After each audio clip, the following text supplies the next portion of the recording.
Okay, yeah, we're live. Hi, everyone, and welcome to the webinar today. We're going to be discussing the 2020 Pantone Color of the Year, Classic Blue, and we have Jen Lesley here. Am I saying your last name right? Sorry, I forgot to ask you that. Lesley. It's like okay. Lasagna without the Anya. Okay, perfect. All right, so I'm going to share my screen with you guys, and we will get started. All right, so here we go. If you're wondering why on earth Pantone chose Classic Blue as the color of the year, then you are definitely in the right place because we are going to dive into all of the details. And so for today's agenda, we will recap the 2019 color of the year, Living Coral. We'll talk about Classic Blue explained and explain why Pantone chose this color. We'll talk about current events that evoke the color Classic Blue. We'll talk about the history of the color blue, how your personality feels about the color blue, and how this Classic Blue can affect your business. So for those of you who may not have heard, I also want to let you know that I am offering a 2020 trend guide over on my website. I do ask that you share it on social media, and just so enter your email address on my website to get all the instructions. So just wanted to let you know that real quick. And if you want to know more about color, I teach an entire class on Skillshare called Color Queen. So that is something to check out as well.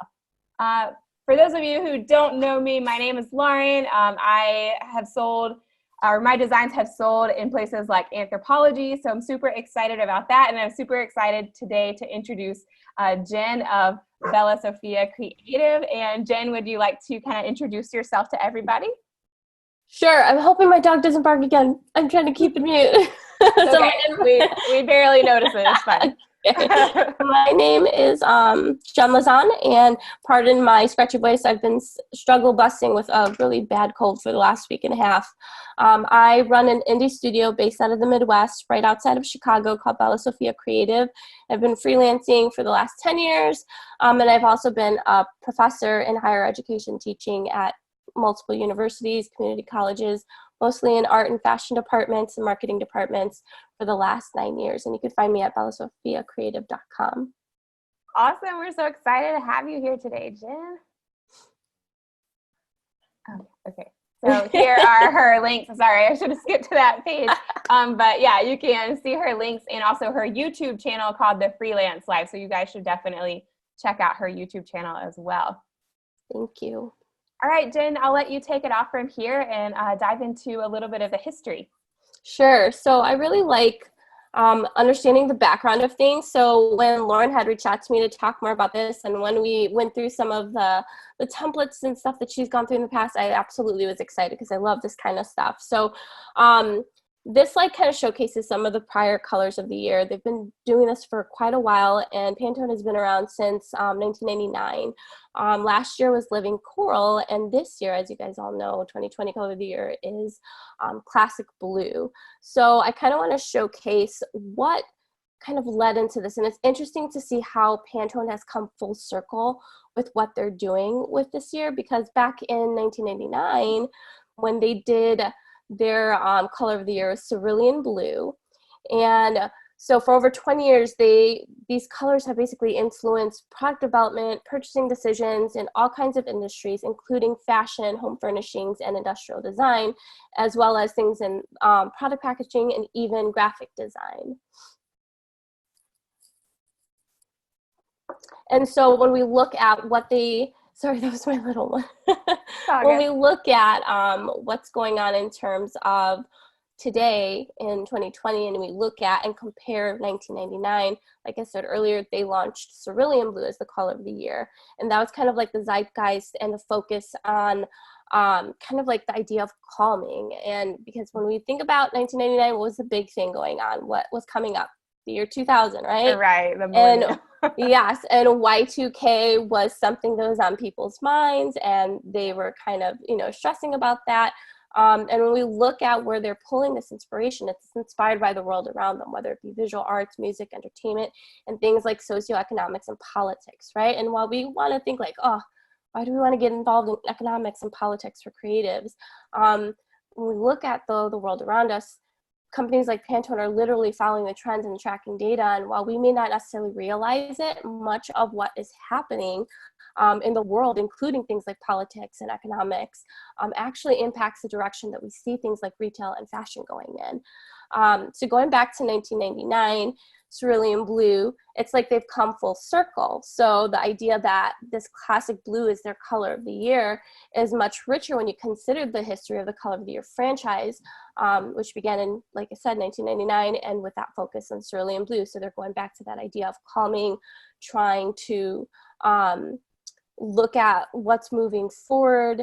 And it's just an interesting kind of like, juxtaposition between what was going on then and what's going on now, and how things are kind of intersecting. And so I almost feel like Pantone's coming full circle when it comes to their selection of classic blue in 2020. I love that anniversary. So that's really interesting, and love that you kind of made that connection and made that point. That's really awesome. And interesting that, the Y2K thing was happening and they were trying to kind of calm everyone down. And we'll get into a lot of the current events a little bit later, but right now we have like an impeachment hearing going on. And I don't know, like when they picked this color, I was a little bit like, oh, like that doesn't seem very reflective of like what's going on right now. But I understand if, they're trying to soothe everyone a little bit. Yeah, so it's almost like we have to look at it deeper than face value, right? So we look at this classic blue and it can almost seem like, oh, that's such a basic idea. But then as we dig deeper, like what we're going to do with this presentation, it's really much more interesting to look at it from that perspective. And when I look at it, I almost feel, and like I said, I know we don't like to get into politics and things like that as creatives. I'm an activist, so obviously I'm always in politics as a creative. But when we look at this too, I almost feel like Pantone's making a political statement too. Whether you want to guess blue means something or, but I definitely do think that whole idea of calmness and trying to, forge forward new ideas, it kind of plays into this.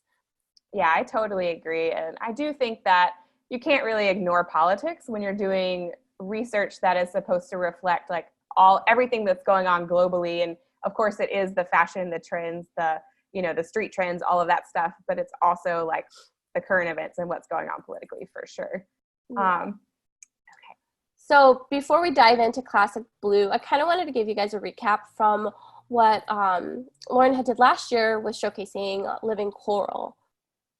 Yeah, so this video is on my YouTube channel as well. So if anyone wants to get the full deep dive into Living Coral, you can watch that on my YouTube channel. On youtube.com/c/Lauren Lesley.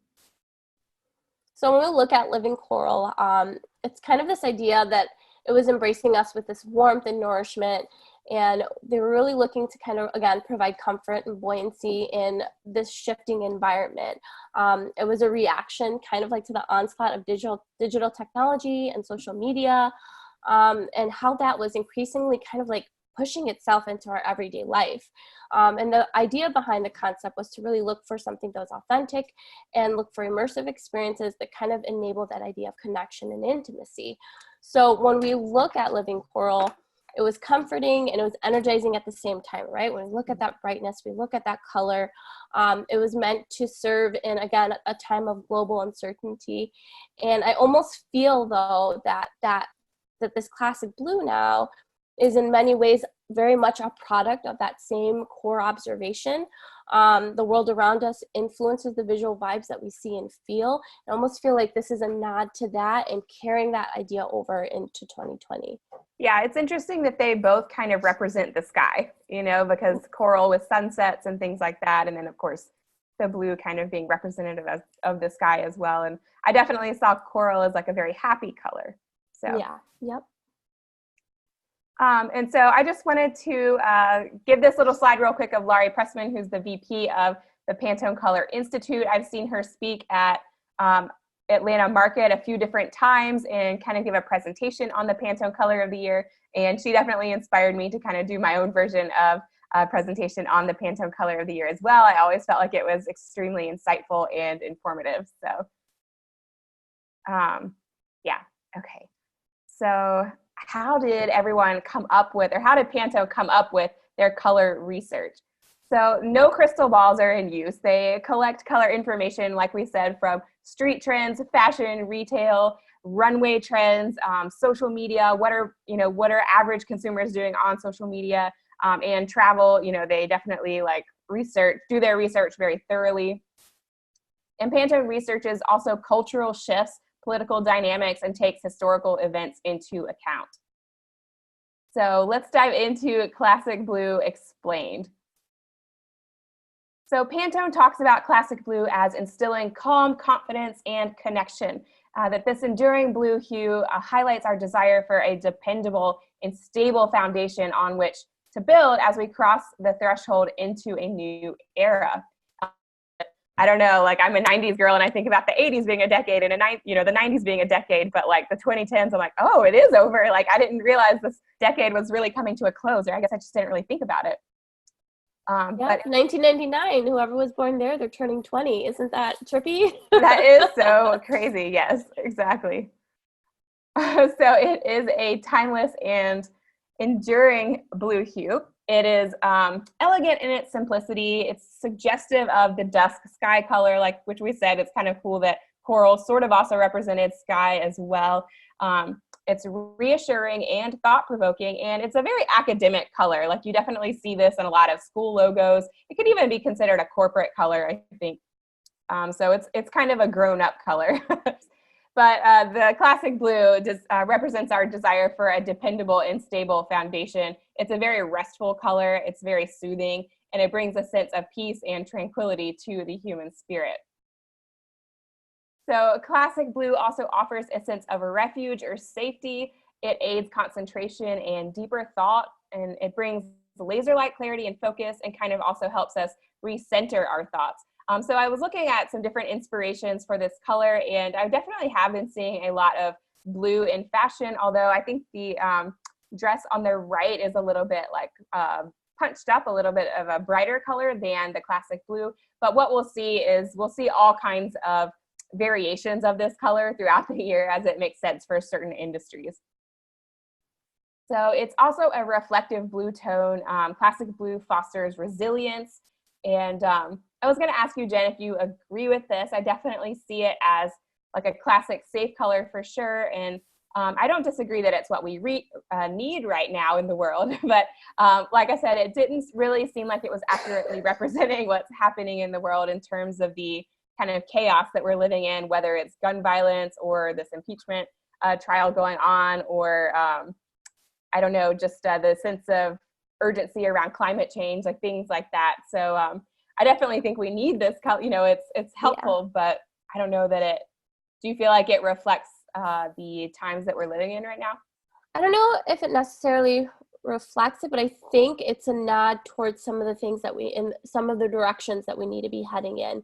And I know we're going to talk about this later on in the presentation, but when we look at that color, the whole idea of a classic safe color, it's also one of those colors that you can obtain through natural dyes. And I think sustainability and eco-friendliness in terms of what's going on in the fashion industry has a huge part to play in something like that. That is an awesome point. Did you do you watch Patriot Act by Hassan Minhaj?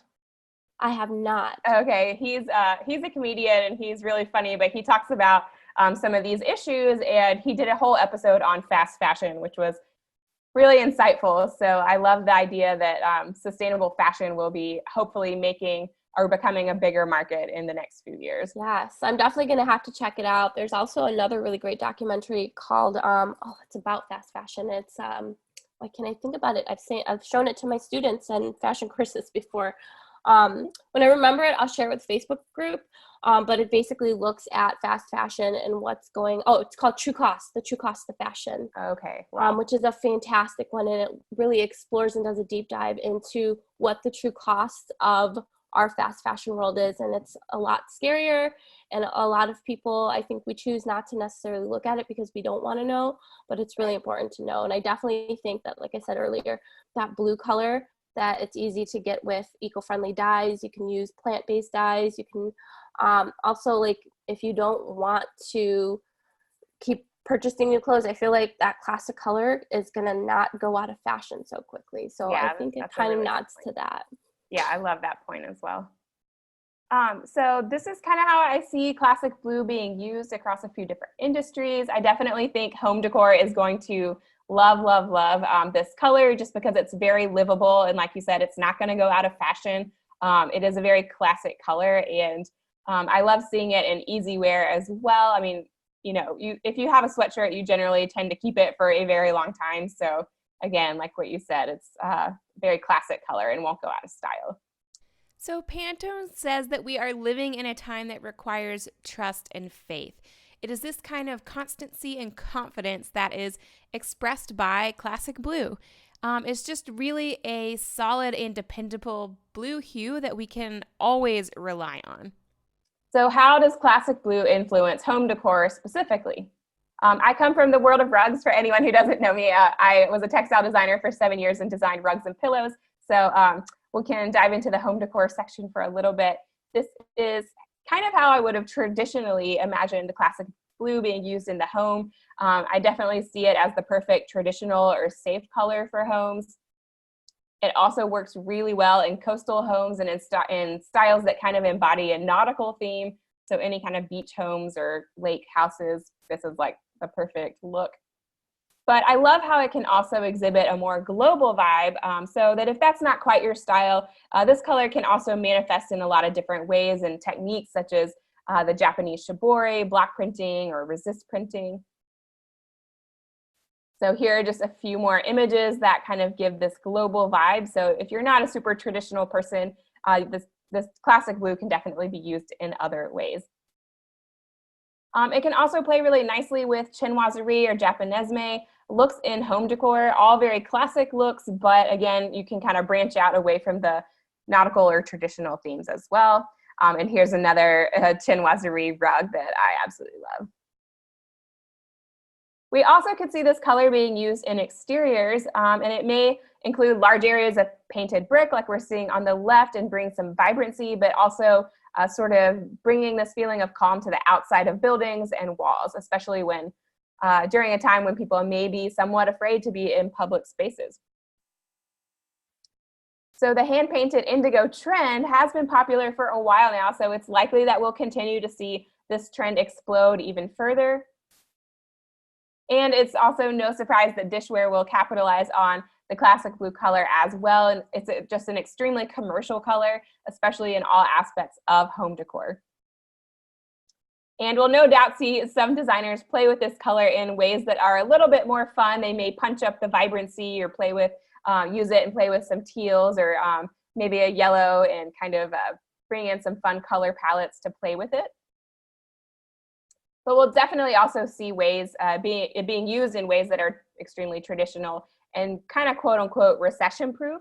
I listened to some designers that went to like Fashion Week and they were seeing a ton of blue as well. And they were saying that it was slightly less inspiring than previous years, but that was because some people are anticipating another recession. And don't quote me on that. I don't know if that's going to happen. This is just all hearsay.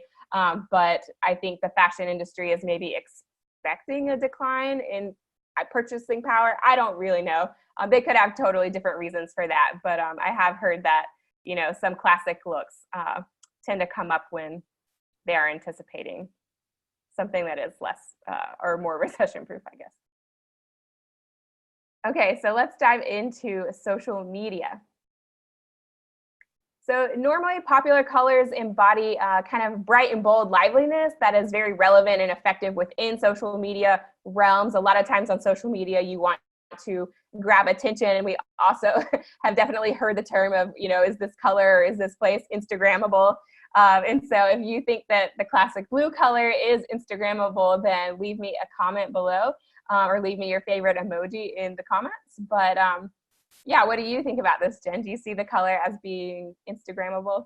Oh yeah. Like whenever there's a really, like some of the visuals that you showed with like the blue block color within the brick and in the houses, there's I think I show a picture of it later on in the presentation, but there's this really gorgeous house, and I don't know if it's in Monaco or it's that YSL blue house, and I feel like that kind of color, that pop, that, you know, the richness of it, I can see it being a color that's going to be easily translatable into the social media world.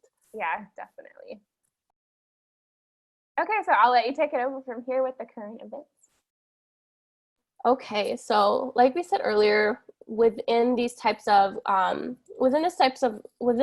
research, they're looking at everything. So I wanted to showcase the quote from Beatrice Eisman, the executive director of the Pantone Color Institute. And I think what she says kind of really embodies the focus of this color. We're living in a time that requires trust and faith. It is this kind of constancy and confidence that is expressed by Pantone 1940-52 Classic Blue, a solid and dependable blue hue we can always rely on. Imbued with a deep resonance, Classic Blue provides an anchoring foundation, a boundless blue evocative of the vast and infinite evening sky. Classic Blue encourages us to look beyond the obvious, to expand our thinking, challenging us to think more deeply, increase our perspective, and open the flow of communication. So like I said earlier, if we don't think Pantone is making a political statement with that, then I don't know. Yeah, I think they definitely are. So we kind of wanted to highlight some, current events that kind of touch base on what's going on in the world that kind of possibly impact what we're seeing with this choice as well. So I kind of broke it down into not just US events, but also US events and global world focus events. So in May 2019, several states passed a heartbeat bill, which caused some controversy. January 3rd, more than 100 women are sworn into the 116th Congress. We're seeing more and more young people choosing to make their voices heard in the political arena. Robert Mueller made an official statement and he resigned. In April, the House requested full access to the Mueller report and to President Trump's tax returns, which they're still fighting over. In March, the House passes the For the People Act. In February, Representative Alexandria Ocasio-Cortez released a blueprint for a Green New Deal. And the California wildfires are continuing to rage on this year, making climate a huge focus. Mm-hmm. We also see some impact in our world of fashion as well in terms of tariffs, right? The US imposed new 15% tariffs on about $112 billion of Chinese imports, such that more than 2/3 of consumer goods imported from China were the subject of those tariffs. We saw 45 plus school shootings last year. There have been more mass shootings than days in the year per a CBS News report. The Keystone Pipeline leaked 383,000 gallons of oil in the second biggest spill in 2 years, per the Washington Post. Greta Thunberg left the U.S. After that huge nationwide school walkout for high schoolers, and her piece of advice that she left us with was to vote. The immigration crisis peaked and the number of migrant children detained by the U.S. government spiked from 2,400 to over 13,000. Most recently, we saw the death of that young 16-year-old boy in the hands of ICE. And December 5th, most recently, Pelosi proceeded with the articles of impeachment against our president. So there's a lot of stuff going on here in the U.S., but there's also a lot of stuff going on globally as well that have an impact on what's going on. Chile protested over a subway fare hike, which may seem like, oh, it's a subway fare hike, but the reality is that they are living in such poor economic conditions that even something like that has a huge impact on their citizens. It left 8 dead and a state of emergency was declared. Brexit was still being talked about this past year. They ended up extending the Brexit deadline to July 31st, 2020. Communist China's 70th anniversary was marred by Hong Kong protesters who were calling for freedom. There was the Al-Shabaab terrorist attacks on a U.S. military base in Somalia. And then moving on, we also saw Nigerians leave South Africa following attacks. Thousands were marching in Hong Kong against the extradition law. The Ukrainian comedian who won the presidential election by a landslide and now is part of this whole whole impeachment process, you know, what's going on in terms of politics here in the US. There was a days-long blackout in Venezuela that ended up killing 21 people. And when we look at classic blue, it's that idea, again, of trying to bring a sense of peace and tranquility to the human spirit, because it feels like there's so much going on in the world, kind of like offering a refuge to people, aiding in this idea of concentration and bringing laser-like clarity. It's a reflective blue toning, that idea that classic blue is essentially fostering the resilience, and that's what we need to move forward beyond some of the ups and downs that we're seeing as a nation and worldwide. Mm-hmm. So when we look at this, I want you guys to think about this as well. And what Lauren and I say, obviously, while we work in the industry and we have a bit of knowledge, the idea is that we're kind of looking at this and interpreting it our own ways. So I wanted to bring up some questions to you all. And we're going to talk a bit about each of these sections as well. So do you think this color is a nod to the ideas of impeachment and ethical dilemmas on the Hill relating to the current administration as well as the state of the world? Could the use, again, of that classic color that doesn't easily go out of style also be a nod to sustainability, and again, have that eco focus? Yeah, so go ahead. Sorry to interrupt, but we'll have a Q&A right at the end. So guys, if you have any questions or answers to these questions or opinions, please go ahead and leave them in the comments, and we will read those a little bit further towards the end. I can't share this slide screen and then also go back to the Facebook group and read all the comments at the same time. So yeah, we'll have a section for that, but definitely go ahead and if you have any thoughts on this, feel free to share. And then the last question I kind of wanted to comment on too is this also meant to be a play on another big trend that we're seeing, this idea of wellness, right? Self-care, wellness has been kind of like an ongoing trend that's been growing and growing, I feel like, the last 5 years. And I think it's starting to hit a peak. And this reminder that to care for others, we have to find our own balance and grounding and care for ourselves as well. So I'll kind of touch on each of those in the sections that we're going to be looking at now. So when we look at this idea of being eco-friendly, ethical and sustainable fashion has been basically on the industry's agenda for quite a while, but I feel like 2019 was the year of awakening for the fashion world. And because this blue is such a classic color, it can be created with natural dyes, and the pieces that you buy in it won't necessarily go out of style very quickly, which I think is actually really valuable to those of us who want to consume less, right? So we're talking about greenhouse gases and things like that. What are some simple ways that we can handle that? And consuming less is part of that. So this idea of sustainability absolutely plays into this, I feel, when it comes to this color. Some of the challenges that we see in the fashion and the consumer goods industry can seem really insurmountable. Global textile productions, that's my background, as well as Lauren's, it emits 1.2 billion tons of greenhouse gases annually, more than international flights and maritime shipping combined. So obviously the fashion industry has a huge role to play in this. Yeah, that is crazy to think about. I mean, that is just, if you stop to think about, it's more than international flights, and there's planes flying all over the world every single day. That's insane. Yep. And then also when I didn't put this in here, but I feel like I read somewhere that it takes 700 gallons of water to make one cotton t-shirt. So it's just, again, we're having a huge impact on what's going on in the world around us. Greta Thunberg, like we said earlier, she's become this huge spokesperson of our younger generation. And basically this generation is impatient for change and they're not compromising on their ethics. And it's really inspiring to see young people really getting out there, and whether that means going vegan or swapping their clothes rather than buying new, they're trying to make a statement and they're trying to do better themselves.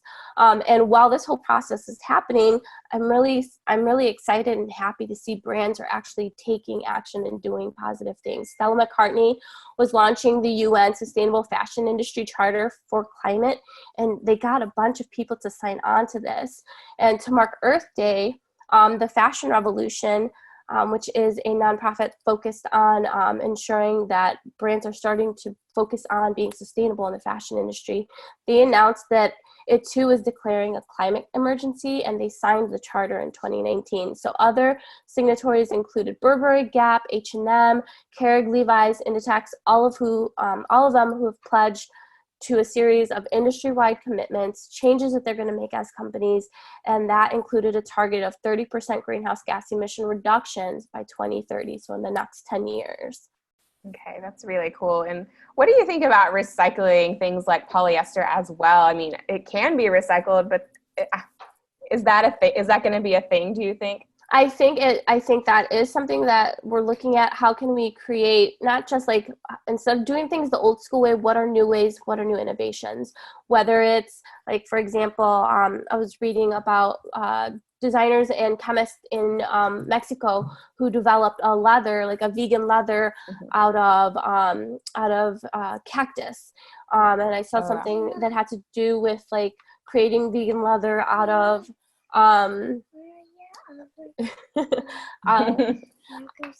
right there, I'll get them for you, out of pineapple skin and things like that. So I think it's not necessarily like, how can we, yes, it's important to recycle what we have, and you're seeing a lot of designers choosing to work with dead stock, but it's also textile mills choosing not to create polyester or finding ways that they can take plastics and transform them into those similar types of fabrics and textiles that you see in the industry.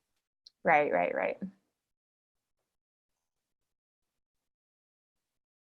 Okay, so finally, the last bit I wanted to look at is this idea of wellness. So when we look at this wellness trend that's been happening, I feel like this color kind of plays into it really well. If you go to a spa or you go somewhere, you're supposed to, when you look at the psychology behind color, blue is supposed to be a calming kind of color. And it's really interesting to see how this can impact really interesting to see how you can impact someone's emotional well-being through color. I'm a huge believer in energy, and I feel like color has energy as well. There's some really interesting psychology behind color, and I think that plays into this. So when we look at wellness, this whole realization that wellness activities essentially reduce chronic disease, which we're all facing here in the US and in modern countries where work, and we don't take a moment to slow down, right? So this idea that these wellness activities can enhance our human performance and our longevity I think is going to cause wellness to become increasingly important and likely even political, with government and political parties taking up the challenge to actually effectively measure and administer well-being, and actually align policies with human rather than economic well-being. Because for a long time, it seems that a lot of places, organizations, businesses, our world in general, at least here in the States, sometimes it can feel that profit is often put over people. So I feel like this kind of plays into that as well. Mm-hmm. Yeah, that's a really interesting point. So now that you kind of have a better idea of kind of like our interpretation, I thought it would be really interesting to look at the actual history behind this color. And when I was researching this, Lauren, I will tell you, I was super surprised that's like this, like with the sky is blue. I know. How did you not have words for that color? Like, right. It blew my mind. So when we dug deeper into the history of blue, historians concluded that the word blue did not even exist in Greek times. Again, mind blown.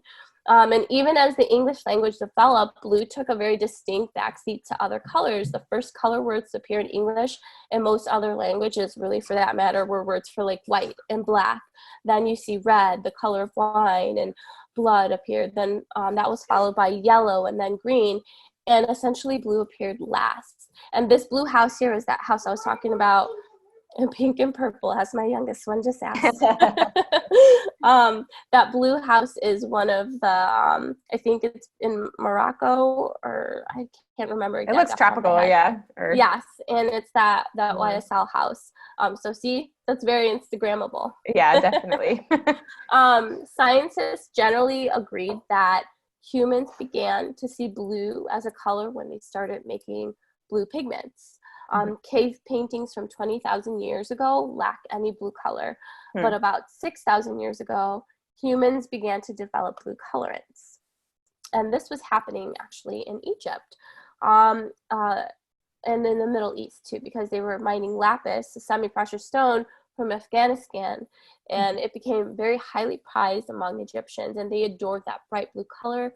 And they used chemistry to combine the rare lapis with other ingredients such as calcium and limestone, and they were able to generate other saturated blue pigments. It was at this time that the Egyptian word for blue emerged. Imagine being alive then and being like, we've created a new color. Yeah. They probably thought they were gods. Yeah, exactly. But the thing to note with this kind of stuff, though, is that the dyes were super expensive. Only royalty could afford them. And because of that, blue remained rare for many, many centuries, though it slowly became popular enough to earn its own name in different various languages. The history of blue as a color for the everyday person, the everyman, actually began in when the Catholic Church made an important move in the year 431 AD. Basically, the church decided to color code the saints. And again, another mind-blown kind of moment when I was reading and researching this. Mary was given a blue robe. And over time, the shade of blue that Mary wore became what is known as navy blue. And because Mary stood for innocence and trustworthiness, the color blue was seen in a positive light. The same navy blue was adopted by militaries and police. Lauren mentioned things like the corporate color or like school uniforms and things like that earlier. And all of that was to kind of convey a similar essence of trust. So this classic blue also really hints at a relationship to other popular blues. There's that Klein blue the Klein blue that I showed earlier, which is a more vibrant blue. It was invented by the artist, he's French, Yves Klein, in the 1960s, and it was even inducted into the MoMA Museum. And this color actually recirculates very often through design culture, whether it's graphic design, interior design, fashion design, and even pop culture too. And if you look at Kanye West's new cover, Jesus is King 2019, you will see this blue absolutely 100% used in That's so funny. All right, so now we're going to dive into your personality and how your personality actually feels about this color. So if you are a blue are you a blue person? I should just ask. Let me know in the comments if you are a blue person or if you're not a blue person. So across the world, blue is literally the top choice for people's favorite color. It doesn't matter the country, with green being the second favorite choice because it reminds us of calming elements in nature, as we kind of discussed. So it's understandable that, especially during the digital revolution, as Jen mentioned, with everything speeding up and us working so hard, and with technology racing ahead at lightning speeds, and we don't really know exactly what's going to happen with AI and machine learning and self-driving cars, it can be a little bit jarring or a little bit alarming. So it's understandable that people would sort of gravitate towards these calming colors. And yeah, it makes sense that human beings would want to kind of retreat into a blue color that just imbues this calm and tranquility and safety. So blue lovers are extremely loyal to the color and are totally mesmerized by it. Like if you're a blue person, you really, really, really love blue. And when I was reading about this, it was funny. It was kind of suggesting that maybe you grew up by the water, or maybe you have blue eyes. So there's certain little things that if you're super into blue, that you might have sort of this subtle or subconscious reason why. But most people feel that darker shades of blue are kind of more conservative or classic or traditional, sometimes considered professional or quiet, while lighter shades of blue, which may go back to the cerulean 20 years back, such as sky blue, are calm, clean, restful, and faithful. And then teal blue shades are considered sophisticated, rich, classy, and unique. So blue people are trusting, and they expect to be trusted in return. While they may seem cool and confident kind of on the exterior, they can be kind of sensitive and a little bit vulnerable, and tend to be deeply hurt if their trust is betrayed. So their goals are for harmony, serenity, patience, perseverance, and also peaceful environments. And blue people are generally even-tempered, conservative and really dependable friends. They generally have gentle temperaments and they're not easily angered, but they can sometimes be perfectionists because of their really strong sense of responsibility. So there are not a lot of people in the world that hate blue, as it is the #1 favorite color across the world. But if you do hate blue, then it's possible that you just really need a break from all of the monotony in your life. You might be looking for a career change or relationship change and long for more excitement and passion in your life. It's possible that blue haters are maybe just exhausted from always being depended on by others. And they may dream about being wealthy or brilliant or both, because that would enable blue haters to capture the exciting life that they crave without working so hard in a traditional job. So deeper blues may also cause sadness for those who already have an aversion to blue.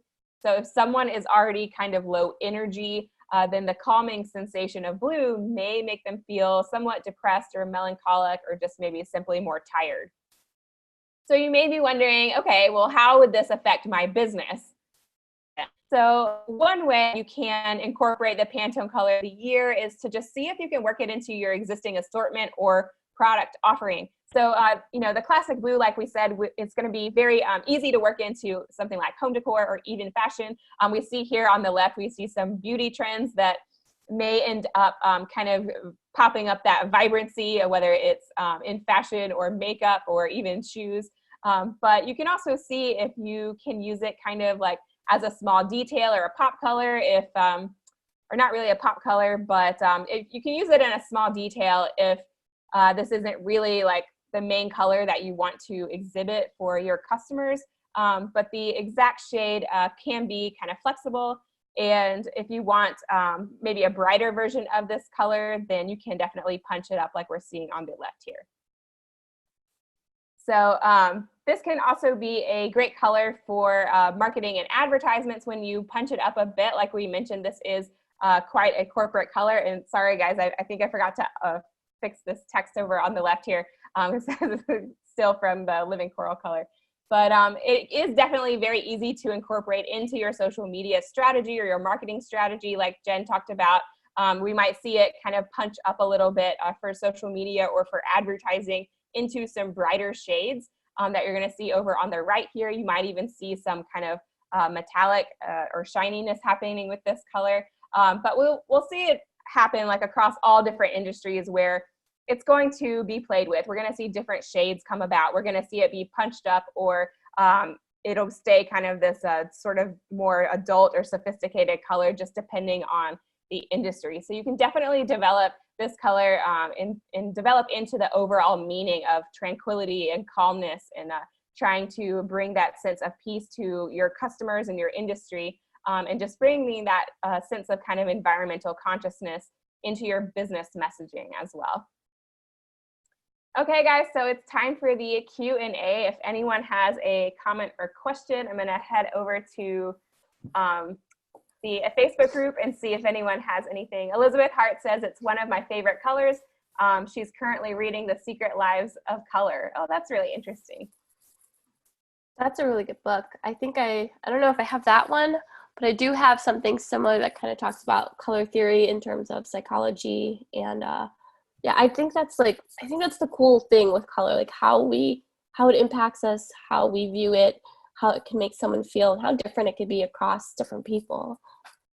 Yeah, definitely. I was reading Latrice Eisman's book, which is Color for Your Every Mood, which is where I was getting some of the personality traits from. Yeah, but I'm not seeing any further comments so far over from the Facebook group. So if no one else has any comments, then we will just continue on with the rest of the presentation and wrap up. So definitely go over to my website and get my freebie, you guys. I developed the Ultimate 2020 Trend Guide, which is over 70 pages of trends. And I do ask that you share it on social media. So if you have an aversion to that for some reason, I do ask that you share it on social media to get a copy, just because I put so much work into it. So you can plug in your email address on my website and get further instructions for that. I did want to share one page from the trend guide because I was seeing a lot of this kind of electric blue color, which sort of is related to the classic blue, although this is definitely a little bit more of a vibrant version.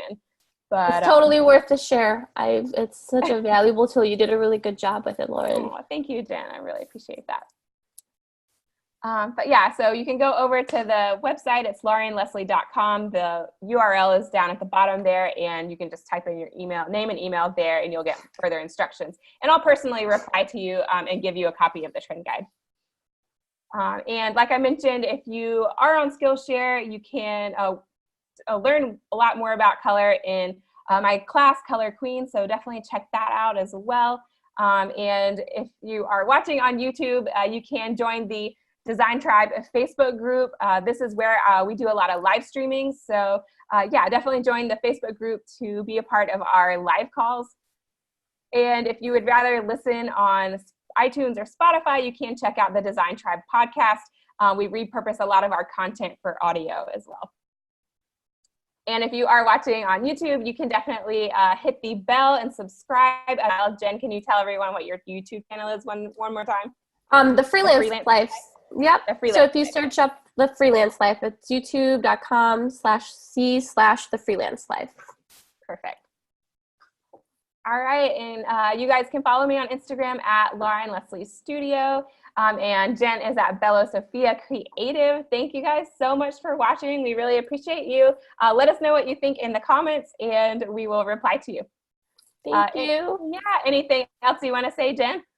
No, I'm excited to see what blue will come our way this upcoming retail year. I know, me too. Well, it was so awesome and such a privilege to have you on. Yeah, but we'll see you next time, guys. We're going to sign off now. Bye.